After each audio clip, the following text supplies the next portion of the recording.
вас зовут? Меня зовут Айвар Стауринч, я из города Виляны, это Республика Латвия.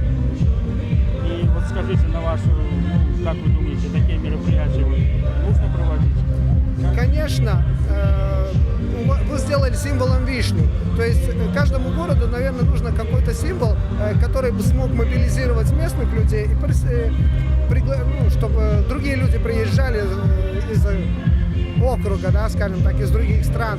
Ну, вот здесь вишня сделана. У нас, скажем, в Вилянах пчела. Так что каждому городу должен быть какой-то символ, который объединяет и мобилизирует. А вы здесь, в нашем городе, первый раз? Вот танцоры мы лично, да, первый раз. Но вот наша капелла Бумбурницас, они несколько лет назад уже были здесь. Они немножко знакомы.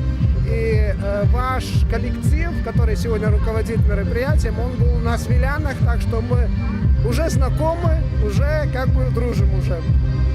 Runājot эмоций, говорите со своими друзьями, и все будет в порядке. Идем вперед. Теперь спиной в ту же сторону. Теперь назад идем. Назад. Вперед, вперед глазами. И спиной в ту же сторону. Руки крестиком. И в серединку. Назад. И в серединку. Окружимся. Ничего, нормально. Кружимся. Молодцы. Еще сначала. Идем.